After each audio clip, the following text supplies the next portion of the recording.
माँ शारदे को नमन। हेलो प्यारे विद्यार्थियों, आप सभी का पॉलिटी विथ एबीसीडी क्लासेस पर हार्दिक स्वागत है। जैसा कि हम एनसीईआरटी बुक समकालीन विश्व राजनीति को कर रहे हैं और उसके अंतर्गत महत्वपूर्ण प्रश्नोत्तरी की श्रृंखला चल रही है।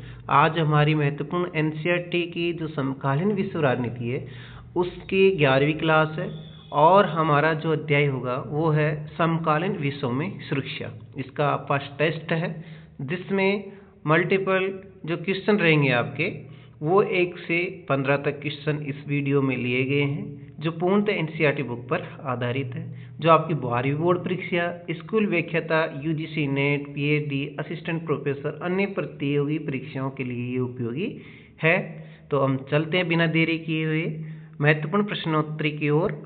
आज का हमारा पहला प्रश्न है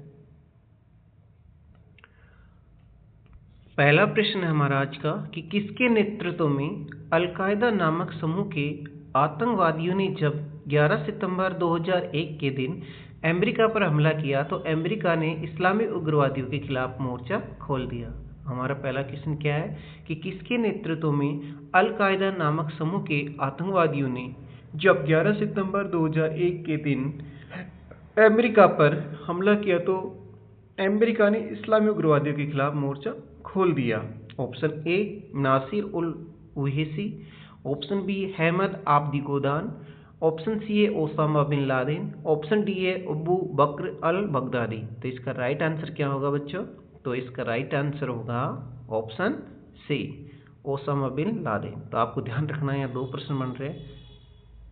अमेरिका पर आतंकवादी ने हमला कब किया था? 11 सितंबर 2001, जिसे 9/11 की घटना भी कहा जाता है। ठीक है, कौन से समूह ने आक्रमण करवाया था या हमला करवाया था? अल-कायदा ने। और अल-कायदा का प्रमुख कौन था वहाँ? Osama bin Laden. ठीक है, हम चलते हैं अगले प्रश्न की ओर। आज का हमारा दूसरा प्रश्न है जैविक हथियार संधि, जिसे बायोलॉजिकल वेपन्स कन्वेंशन BWC, क्या BWC 155 से ज्यादा देशों ने BWC संधि पर कब हस्ताक्षर किए? हमारा आज का दूसरा क्वेश्चन क्या है कि जैविक हथियार संधि जिसे BWC का पूरा नाम क्या है? Biological weapons convention. 12वीं के बच्चे ध्यान रखें, BWC का पूरा नाम पूछा जा सकता है, तो आप ध्यान में रखें जैविक हथियार संधि लिख देना, चाहे बायोलॉजिकल वेपन्स कन्वेंशन लिख देना, बात एक है। इसमें 155 से ज्यादा देशों ने कब हस्ताक्षर किए? तो हमारे सामने ऑप्शन दे रखे हैं। Option A 1972 option A, option B 1973, option C 1974, option D 1975। तो कौन सा सही होगा इसका राइट आंसर? तो इसका सही राइट आंसर होगा ऑप्शन ए 1972। ठीक है,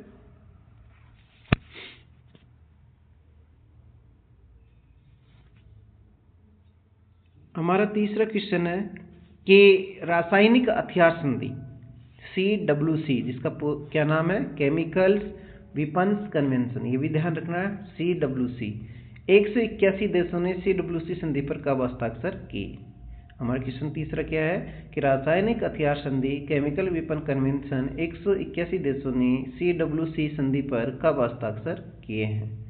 option A 1970, option B 1975, option C 1992, option D 1995। तो सही राइट आंसर क्या होगा हमारा? तो इसका सही राइट आंसर होगा हमारा ऑप्शन सी 1992। यहाँ 3 प्रश्न बन रहे हैं आपके, तो ध्यान रखना। रासायनिक हथियार संधि पर हस्ताक्षर कब हुए? 1992। CWC क्या है? रासायनिक हथियार संधि है। केमिकल वेपन कन्वेंशन कितने देशों ने हस्ताक्षर किए? 181 देशों ने। ठीक है, ये चीजें ध्यान रखनी है। आज का क्वेश्चन चौथा है निम्नलिखित में से असम्मिलित है या असम्मिलित है? इनमें से आपको गलत तथ्य बताना है।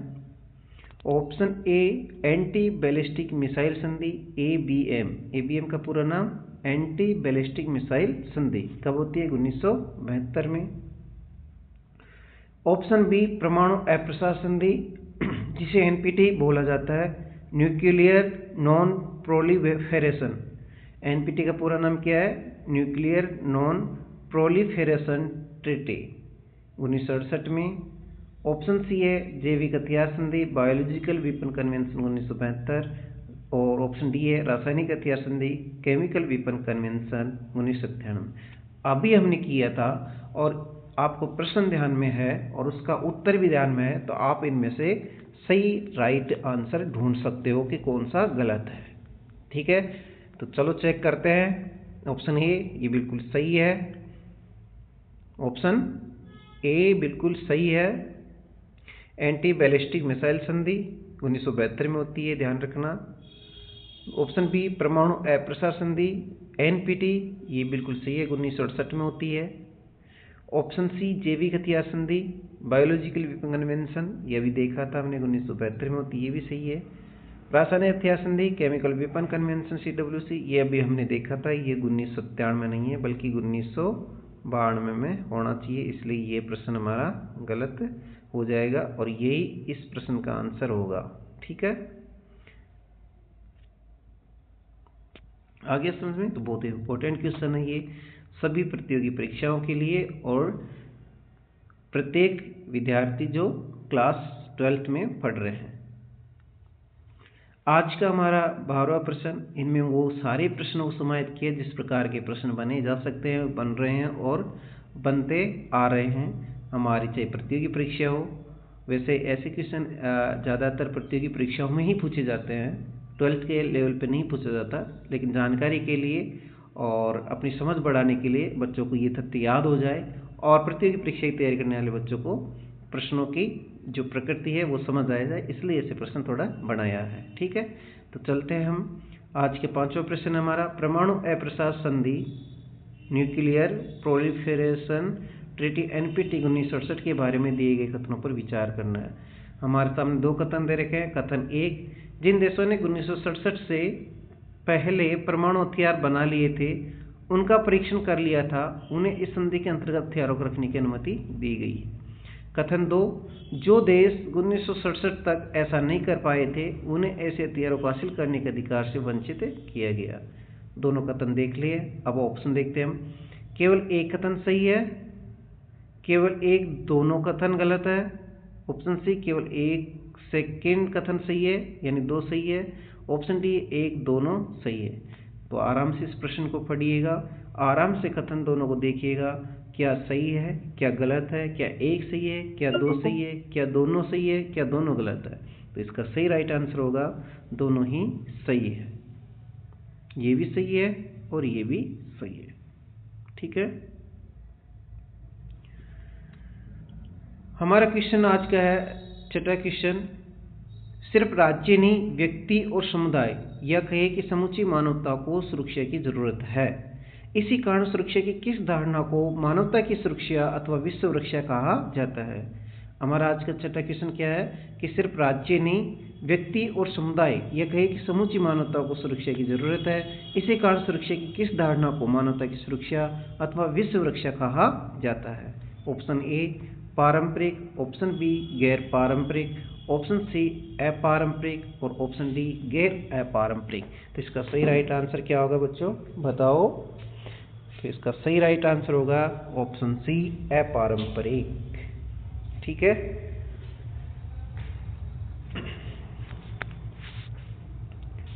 आगे चलते हैं हम। आज का हमारा 7वां क्वेश्चन है, आज का हमारा 7वां क्वेश्चन है कि मानवता की सुरक्षा का संकीर्ण अर्थ, मानवता की सुरक्षा का संकीर्ण अर्थ व्यक्ति और समुदायों को अंदरूनी खून खराबे से बचाना। कार्बन नहीं है ये, थोड़ा ध्यान रखना, खून खराबा है यहाँ पर, खून खराबा, खून खराबा से बचाना। संयुक्त राष्ट्र संघ के किस महासचिव ने अपने शब्दों में ये कथन कहा है। बहुत अच्छा कथन है कि मानवता की सुरक्षा का संकीर्ण अर्थ को स्पष्ट करते हुए किसने कहा कि व्यक्ति और समुदायों को अंदरूनी खून खराबों से बचाना। संयुक्त राष्ट्र संघ के किस महासचिव ने ये शब्द अपने कहे हैं। तो ऑप्शन दे रखा है, ऑप्शन ए बुतरस गाली, ऑप्शन बी है डेग एमरसोल्ट, ऑप्शन सी है यूथान, ऑप्शन डी है कोफी अन्नान। तो इसका सही राइट आंसर होगा कोफी अन्नान, ऑप्शन डी। ठीक है, बहुत अच्छा प्रश्न है, पूछा जा सकता है कभी भी कहीं भी परीक्षा में। आज का हमारा 8वां क्वेश्चन है, जिसमें कथन और कारण दिया हुआ है। कथन ए, मानवता की सुरक्षा का व्यापक अर्थ लेने वाले पैरोकारों का तर्क है, खतरों की सूची में अकाल, महामारी, आपदाओं को भी शामिल किया जाना चाहिए। कारण आर, युद्ध, जनसंहार, आतंकवाद और साथ मिलकर जितने लोगों को मारते हैं उससे कई ज़्यादा लोग अकाल, महामारी, प्राकृतिक आपदा की भेंट चढ़ जाते हैं। तो ये हमारे सामने कथन ए और कारण आर दिया हुआ है, इनको हमने पढ़ लिया है। अब आप ऑप्शन को देखिएगा। ऑप्शन ए सत्य है किंतु आर असत्य है। ऑप्शन 2 है ए असत्य है किंतु आर सत्य है। ऑप्शन 3 है ए आर दोनों सत्य है किंतु आर ए की सही व्याख्या नहीं कर रहा है। चौथा है ए आर दोनों सत्य है तथा आर ए की सही व्याख्या करता है। तो ढंग से पढ़ना है ऐसे प्रश्नों को। जैसे हल कैसे करेंगे इनको, कि कथन दे रखा है तो कथन के अंत में क्यों की शब्द जोड़ के देखेंगे कि सही बैठ रहा है नहीं बैठ रहा है। फिर कारण को पूरा पढ़ने के बाद इसलिए जोड़ के कथन को पढ़ो। तो अगर क्रमबद्ध व्यवस्थित लग रहा है तो समझिएगा आपका दोनों सही है और व्याख्या कर रहा है। नहीं बैठ रहा है तो हो सकता है कि 1 या 2 न सही है, व्याख्या नहीं कर रहा। हो सकता है कि कथन ही सही हो, कारण गलत हो सकता है कि कथन गलत हो, कारण सही हो। ठीक है, तो इस तरीके के प्रश्नों को बहुत सोच समझ के करना होता है, शांत दिमाग रख के आराम से। तो वापिस एक बार चेक कर लेते हैं क्या सही है। कथन है मानवता की सुरक्षा के व्यापक अर्थ। और देखो यहाँ एक प्रश्न 12th के बच्चों के लिए बता रहा हूँ कि आपका यहाँ प्रश्न तैयार हो रहा है। कौन सा, कि मानवता की सुरक्षा का व्यापक अर्थ क्या है। तो उसका ये पूरा अर्थ ही मैंने दिया हुआ है। तो मानवता की सुरक्षा का व्यापक अर्थ लेने वाले पैरोकारों का तर्क है कि खतरों की सूची में अकाल, महामारी और आपदाओं को भी शामिल किया जाना चाहिए, क्योंकि युद्ध, जनसंहार और आतंकवाद साथ मिलकर जितने लोगों को मारते उससे कई ज़्यादा लोग अकाल, महामारी और प्राकृतिक आपदा की भेंट चढ़ जाते हैं। इसलिए मानवता की सुरक्षा के व्यापक अर्थ में लेने वालों का ये तर्क है। तो इसमें ऑप्शन 4 हमारा सही होगा। ए आर दोनों सत्य है और आर ए की सही व्याख्या कर रहा है। ठीक है, आज का हमारा 9वां क्वेश्चन है, दुनिया में सबसे ज्यादा सशस्त्र संघर्ष किन देशों में होते हैं। क्वेश्चन 9वां क्या है कि दुनिया में सबसे ज्यादा सशस्त्र संघर्ष किन देशों में होते हैं। ऑप्शन ए, दक्षिण एशिया के सीमावर्ती क्षेत्रों में। ऑप्शन बी है अफ्रीका के सहारा मरुस्थल के दक्षिणवर्ती। ऑप्शन सी है मध्य एशिया अरब देशों में। ऑप्शन डी है पश्चिम यूरोप के देशों में। तो इसका सही राइट आंसर होगा ऑप्शन बी, अफ्रीका के सहारा मरुस्थल के दक्षिणवर्ती। ठीक है, आज का क्वेश्चन हमारा 10वां है, 1990 के दशक की शुरुआती सालों में हिंसा से बचने के लिए कश्मीर घाटी छोड़ने वाले कश्मीरी पंडित उदाहरण है। 10वां क्वेश्चन क्या है कि 1990 के दशक की शुरुआती सालों में हिंसा से बचने के लिए कश्मीर घाटी छोड़ने वाले कश्मीरी पंडित उदाहरण है। किसके उदाहरण है। ऑप्शन ए आप्रवासी है, ऑप्शन बी शरणार्थी है, ऑप्शन सी प्रवासी है या ऑप्शन डी आंतरिक रूप से विस्थापित जन है। तो इसका सही राइट आंसर क्या होगा। तो इसका सही राइट आंसर होगा ऑप्शन डी, आंतरिक रूप से विस्थापित जन। ठीक है, इनका अभी क्वेश्चन और आ रहा है, उसमें इसकी व्याख्या भी आपको मिल जाएगी। ठीक है, अच्छा प्रश्न है ये, और भी अच्छा प्रश्न है। निम्नलिखित में से कौन सा कथन सही है। ऑप्शन ए आप्रवासी, जो अपनी मर्जी से स्वदेश छोड़ते हैं। ऑप्शन बी शरणार्थी, जो युद्ध, प्राकृतिक आपदा अथवा राजनीतिक उत्पीड़न के कारण स्वदेश छोड़ने पर मजबूर होते हैं। ऑप्शन सी आंतरिक रूप से विस्थापित जन, जो लोग अपना घर बार छोड़ चुके हैं परंतु राष्ट्रीय सीमा के भीतर ही है। और ऑप्शन डी उपयुक्त सभी। तो बताओ इसका सही कथन कौन सा है। तो इसका ऑप्शन डी सही होगा, क्योंकि सारे ऑप्शन सही है। आप्रवासी किसे कहते हैं, देखो 12th के बच्चे ध्यान देंगे, आप्रवासी किसे कहते हैं। इसके दे रखा है शरणार्थी कौन होते हैं, ये दे रखा है आंतरिक रूप से विस्थापित जन। और प्रतियोगी परीक्षाओं के लिए भी मिलान के हिसाब से और किसी भी भाषा में, प्रकृति में, प्रश्न की लैंग्वेज में समझने में आसानी रहेगी। आप्रवासी क्या है, जो अपनी मर्जी से स्वदेश छोड़ते हैं। शरणार्थी कौन होते हैं, जो युद्ध, प्राकृतिक आपदा अथवा राजनीतिक उत्पीड़न के कारण स्वदेश छोड़ने मजबूर होते हैं। और आंतरिक रूप से विस्थापित जन लोग कौन होते हैं, जो घर बार छोड़ चुके हैं लेकिन अपनी राष्ट्रीय सीमा के भीतर ही है। ठीक है,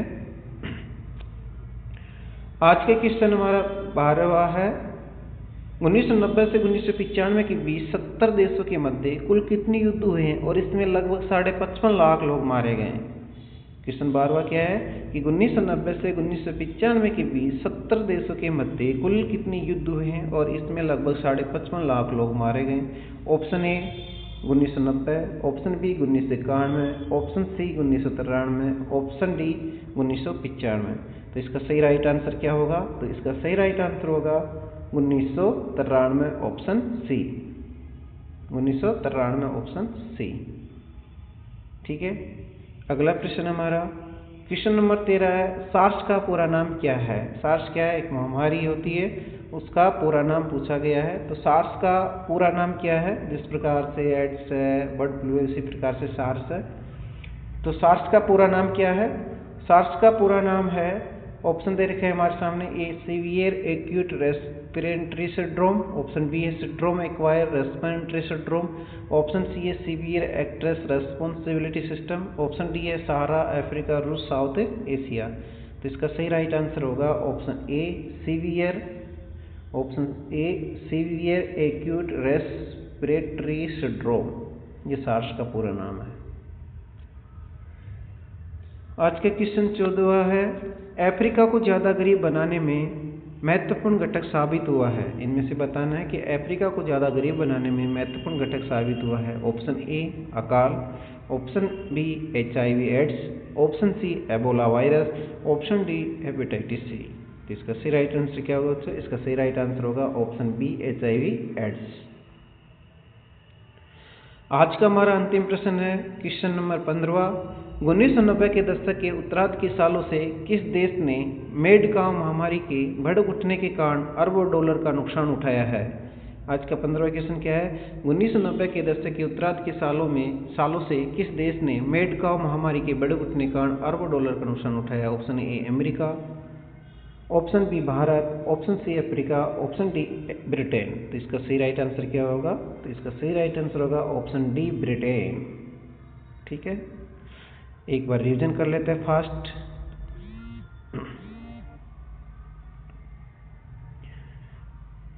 पहला क्वेश्चन था, किसके नेतृत्व में अलकायदा नामक समूह के आतंकवादियों ने जब 11 सितंबर 2001 के दिन अमेरिका पर हमला किया तो अमेरिका ने इस्लामी उग्रवादियों के खिलाफ मोर्चा खोल दिया था? इसका सही राइट आंसर होगा option C Osama bin Laden. Question number 2, जैविक हथियार संधि बायोलॉजिकल वेपन कन्वेंशन BWC 155 से ज़्यादा देशों ने BWC संधि पर कब हस्ताक्षर किए? इसका ऑप्शन ए 1972। क्वेश्चन नंबर 3, रासायनिक हथियार संधि केमिकल वेपन कन्वेंशन 181 देशों ने CWC संधि पर कब हस्ताक्षर किए? 1992 में किए। ऑप्शन सी सही होगा।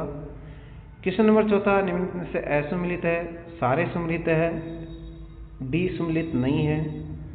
ये आपका हो गया है। 5वां है, परमाणु अप्रसार संधि nuclear non proliferation treaty NPT 1968 के बारे में दिए गए कथनों पर विचार कीजिए। दोनों कथन सही है, ऑप्शन डी सही होगा। क्वेश्चन नंबर 6, सिर्फ राज्य नहीं व्यक्ति और समुदाय या कहीं की समूची मानवता को सुरक्षा की जरूरत है, इसी कारण सुरक्षा की किस धारणा को मानवता की सुरक्षा अथवा विश्व रक्षा कहा जाता है? इसका ऑप्शन सी सही होगा, अपारंपरिक। क्वेश्चन नंबर 7वां, मानवता की सुरक्षा का संकीर्ण अर्थ व्यक्ति और समुदाय को अंदरूनी खून खराबे से बचाना, संयुक्त राष्ट्र संघ के किस महासचिव ने अपने शब्दों में कथन कहा? इसका ऑप्शन डी सही होगा, कोफी अन्नान।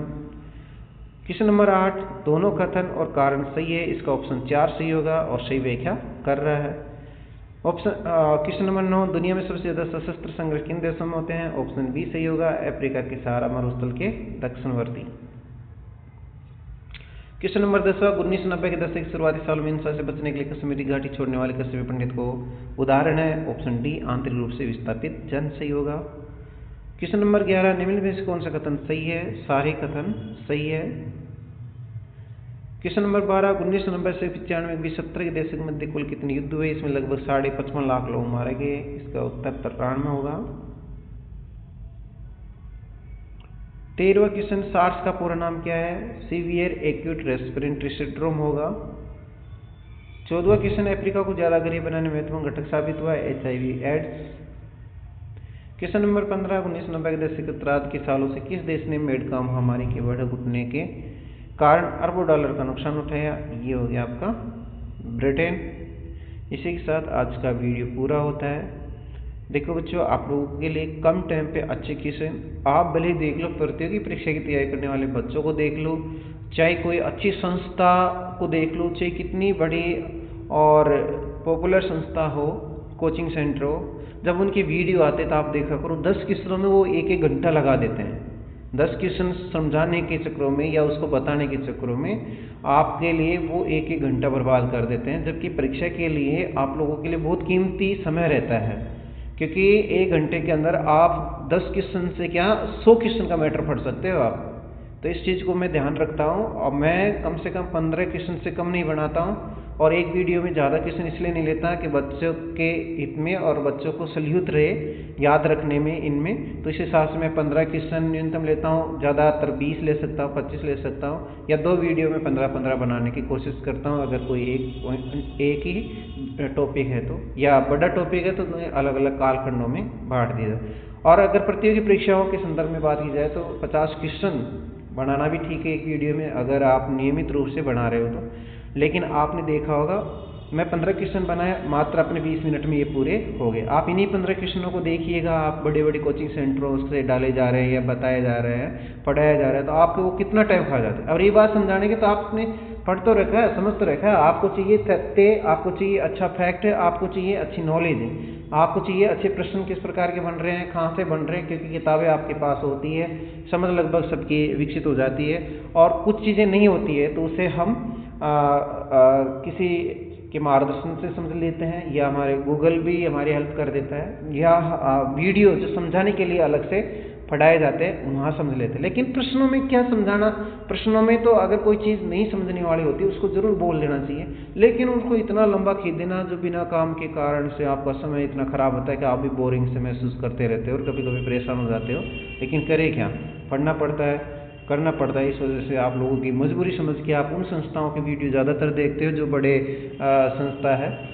मैं ये नहीं कहता कि वीडियो मत देखो, वीडियो देखो, लेकिन आप ये भी तो देखो कि कितने से क्वेश्चनों में कितना टाइम आपका जा रहा है और उसमें से आप कितना ग्रहण कर रहे हो। अगर आपको लग रहा है कि 1 घंटे में काफ़ी कुछ सीखने मिल रहा है तो सीखना चाहिए, लेकिन 1 घंटे में आपको लगता है कि 10 मिनट का मैटर है तो फिर वो तो गलत है ना। तो इन चीज़ों का आप ध्यान रखें, और अधिक से अधिक, वैसे मैं ऑप्शन 4 ही ला रहा हूँ क्योंकि 4 ही ठीक रहता है। आप सबको पता है कि ऑप्शन जो 5वां आता है प्रतियोगी परीक्षा में, उसके बारे में सबको पता है कि कोई भी प्रश्न नहीं करना हो तो उसको करना होता है, तो उसको यहाँ पर लाना कोई ज़्यादा ठीक नहीं लगा मुझे। तो और कोई भी समस्या हो तो आप मुझे बता सकते हो। बाकी मेरा मकसद है कि मेरे 12th के बच्चे जो पढ़ रहे हैं राजनीति विज्ञान के, वो अच्छा पेपर कर सके, साथ ही उनको भी फायदा मिल सके जो राजनीति विज्ञान के प्रतियोगी परीक्षा में शामिल होने जा रहे हैं। इसको लेक्चर का हो, चाहे UGC नेट का हो, चाहे असिस्टेंट प्रोफेसर का हो, चाहे अन्य कोई भी प्रतियोगी परीक्षा जहाँ से राजनीति विज्ञान के प्रश्न पूछे जाते हैं, उन सभी विद्यार्थियों के हित को ध्यान में रखते हैं कुछ क्वेश्चन उस हिसाब से बनाए जा रहे हैं ताकि NCERT बुक से उठाए तो हमारी संभावना है कि यहाँ से मिल जाए आपके। बाकी ऐसा नहीं है कि जैसे मैंने प्रश्न बनाए वैसे ही मिलेंगे सभी के, ऐसा नहीं होता है। प्रयदर्ती जो प्रश्न बनाने की थी वो अलग होती है, लेकिन इन क्वेश्चनों को करने से, इन क्वेश्चनों को हल या देखने से आप जरूर उन सभी संभावित प्रश्नों के आंसर दे पाएंगे जो NCERT बुक से बनेंगे। ठीक है, जब तक के लिए जय हिंद, जय भारत।